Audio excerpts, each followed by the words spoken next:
لوگ یہاں ہمیں آ کر کے امریکہ کی مثال، انہیں کیا پتا حکومت کیا ہوتی ہے، وہ کہتے ہیں جی وہ سائیکل پہ جاتا ہے ان کا حکمران۔ میں نے کہا وہ سائیکل پہ جاتا ہے؟ میرے عمر فاروق مدینے سے مکے گئے تھے تو پیدل ہی حج کرنے چلے گئے، پیدل ہی۔ اور جناب عمر فاروق رضی اللہ تعالیٰ عنہ عید کی نماز پڑھانے گئے، عید کی نماز عمر خطبہ عید دینے گئے۔ اور اس زمانے میں کون سا غریب ہے جو ننگے پاؤں جاتا ہو؟ کون سا غریب ہے جو مسجد ننگے پاؤں جاتا ہو؟ لوگوں نے تو 3 قسم کی چپلیں رکھی ہوئی ہیں، ایک مسجد جانے کی علیحدہ ہے، گھر پہننے کی علیحدہ ہے، شادی بیاہ پہ جانے کی چپل علیحدہ ہے۔ حضرت عمر فاروق رضی اللہ تعالیٰ عنہ نکلے عید کا خطبہ دینے کے لیے، تو بیوی سے کہنے لگے جوتا، اس نے کہا صاحب اتنی دفعہ ٹوٹا ہے اب گانٹھا نہیں جا سکتا، اتنی دفعہ ٹوٹا ہے کہ اب دوبارہ پیمند نہیں لگ سکتے۔ تو حضرت عمر کہنے لگے چل کوئی حرج نہیں، بغیر جوتے کے ننگے پیر ہی چلتے ہیں، کوئی حرج نہیں۔ تو کہنے لگے لوگ کیا کہیں گے؟ فرمایا چپ کر، لوگ جس دن عمر نے یہ دیکھ لیا نا لوگ اس کے بارے میں کیا کہتے ہیں، اس دن عمر نہیں رہے گا۔ تو کہا پھر آپ کا نظریہ کیا ہے؟ فرمایا میرا نظریہ یہ ہے کہ رب رسول میرے بارے میں کیا کہتے ہیں، لوگوں کا کیا ہے؟ لوگ کل کسی کے بارے میں کچھ کہتے ہیں اور پرسوں کچھ کہتے ہیں، میرا نظریہ یہ ہے کہ رب رسول میرے بارے میں ننگے پیر عمر جا رہے ہیں۔ کون جی؟ میں بڑا ماڑا۔ اچھا جناب کیا غربت ہے؟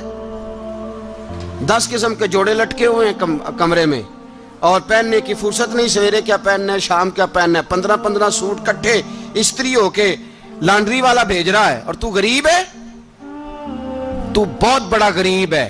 اس لیے کہ غربت پیسوں کی وجہ سے نہیں ہوتی، غربت تو دل کی ہوتی ہے۔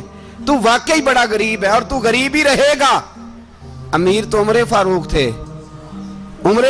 تھے جو ننگے پاؤں چلے گئے عید کی نماز پڑھانے، تو رستے میں جو ملا کہنے لگا عمر جوتا تو پہن لو۔ فرمایا تمہیں عمر کا جوتا نہ پہننے کا نقص تو نظر آیا ہے، کوئی حرج نہیں، اگر عمر کو کبھی بتانا ہوا تو وہ والا نقص بتانا جو عمر کی سیرت میں پیدا ہو، کردار میں پیدا ہو، وہ والا نقص بتانا، یہ چھوڑو جوتے آتے جاتے رہتے۔ ننگے پاؤں گئے، پاؤں دھوئے، نماز پڑھائی، لوٹ آئے۔ او بھائی یہاں تو ہمارا بناؤ سنگار اترنا، جتنی توجہ کپڑوں کی طرف ہے اتنی توجہ کبھی ہماری علم کی طرف ہوتی نا، جتنا ذوق شوق ہمارا بناؤ سنگار کی جانب ہے، اتنا بناؤ سنگار کبھی ہمارا اخلاقیات کی جانب ہوتا تو معاملات بڑی حد تک سنورے ہوئے ہوتے۔ حضرت سیدنا فاروق اعظم رضی اللہ تعالی اپنی زندگی کو ترتیب دیا، ایک دن بھی خلافت نہیں مانگی اللہ سے۔ حضرت عوف بن مالک اشجعی ایک صحابی ہیں، حضرت عوف بن مالک رضی اللہ تعالیٰ عنہ فرماتے ہیں کہ جناب ابو بکر صدیق کا زمانہ تھا تو میں نے خواب دیکھا، میں نے خواب میں جناب عمر کو دیکھا، اور میں نے دیکھا کہ کوئی کہنے والا کہہ رہا ہے کہ عمر وہ ہے کہ اللہ کے رستے میں کوئی اسے جتنا مرضی برا بھلا کہے یہ پرواہ نہیں کرتا۔ کس کے رستے میں؟ بولے سارے۔ اس کا مطلب ہے اللہ کے رستے میں لوگ برا بھلا بھی، قرآن مجید نے کہا وَلَا يَخَافُونَ لَوْمَةَ لَائِمٍ، کچھ لوگ ایسے ہیں جو برا بھلا کہنے والوں کی پرواہ نہیں کرتے۔ آپ یقین کریں اگر پرواہ شروع ہو جائے نا تو دین کا کام ختم ہو جائے، نہ کوئی تقریر کرے، نہ کوئی تدریس کرے، نہ کوئی پیری مریدی کرے، ختم ہو جائے اگر باتوں کی پرواہ ہو۔ لیکن وہ پرواہ، حضرت عوف بن مالک اشجعی کہتے ہیں میں نے خواب میں دیکھا کہ عمر وہ ہے جو کسی کی پرواہ، اور دوسری بات میں نے یہ دیکھی کہ عمر خلیفہ بنے گا، اور تیسری بات میں نے خواب میں یہ دیکھی کہ عمر شہید بھی کیا جائے گا، عمر شہید بھی ہوگا۔ یہ میں نے 3 باتیں خواب میں دیکھی۔ فرماتے ہیں میں نے آ کے خواب حضرت ابو بکر صدیق کو سنائی، وہ خلیفہ تھے، وہ کہنے لگے ٹھہر جا میں عمر کو بلاتا ہوں، اس کے سامنے دوبارہ سنانا، اس کے سامنے۔ فرماتے ہیں میں نے بلایا حضرت عمر فاروق کو، آ کے بیٹھے، خواب شروع ہوا۔ کہ ایک بات تو میں نے یہ دیکھی کہ آپ ملامت کرنے والے کی پرواہ نہیں کرتے، دوسرا آپ خلیفہ بنے گے۔ جناب عمر کہنے لگے چپ کر، ابو بکر کے سامنے ہی کہہ رہا ہے، چپ کر، خلیفہ کے سامنے ہی کہہ رہا ہے۔ تو حضرت ابو بکر صدیق کہنے لگے عمر اسے کہنے دو، مجھے لگتا ہے رب کی رضا یہی ہے کہ میرے بعد اگر مصطفیٰ کا منبر ملے تو عمر کو ہی ملے، اسے کہنے دو۔ یار یہاں تو لوگ ڈینگے مارتے ہیں، یہاں تو لوگ دعوے کرتے ہیں میرے سامنے فلانے کو بھی بٹھاؤ، فلانے کو بھی بٹھاؤ، اس کو کیا پتا، اس کو کیا پتا۔ یہ تو بڑکے مارنے کا دور ہے۔ حضرت عمر رضی اللہ تعالیٰ عنہ کو تیسری بات کہی، حضرت عوف بن مالک نے کہا آپ شہید کیے جائیں گے، میں نے خواب دیکھی ہے۔ نیک لوگوں کے خواب بڑی حد تک سچے ہوتے ہیں۔ کہا میں نے خواب دیکھی ہے۔ تو حضرت عمر کہنے لگے شہید تو دلیر لوگ ہوتے ہیں، شہید تو دلیر، جسے سارا زمانہ دلیر کہہ رہا ہے وہ اپنے بارے میں کیا کہہ رہا ہے؟ کہتے ہیں شہید تو دلیر، میں تو کاہل سا آدمی ہوں، سست آدمی ہوں، میں تو اتنا کام ہی نہیں کرتا، تو یہ خواب تو نے جو دیکھا ہے نا پھر سے دیکھنا۔ تو ابو بکر صدیق فرمانے لگے عاجزی نہ کر، انکساری نہ کر، تو جو کہہ رہا ہے ٹھیک کہہ رہا ہے، لیکن مجھے سن کے شکر بھی ہوا ہے اور افسوس بھی ہوا ہے۔ افسوس اس بات کا کہ تیرے جیسا بطل عظیم چلا جائے گا، اور شکر اس بات کا کہ رب تجھے زندگی بھی اعزاز والی دے گا، اور شہادت کی موت دے کے اللہ تجھے موت بھی عزت والی عطا فرمائے گا۔ اللہ موت بھی تجھے عزت والی دے گا، تجھے کاہلوں جیسی موت اللہ۔ حضرت فاروق اعظم رضی اللہ، او بھائی یہاں تو اس زمانے کا سب سے بڑا مسئلہ پروٹوکول ہے۔ لوگوں کو پتہ ہوتا ہے کامل پیر ہے، کامل مرشد ہے، لوگ نہیں جاتے۔ میں کسی کا مرید ہو جاؤں، میرا پروٹوکول کدھر گیا؟ پتہ ہوتا ہے یہ کامل استاد ہے، میں اس کے پاس بیٹھوں گا تو میری تربیت کرے گا، لیکن لوگ شاگرد نہیں بنتے، میں کدھر گئی؟ یہ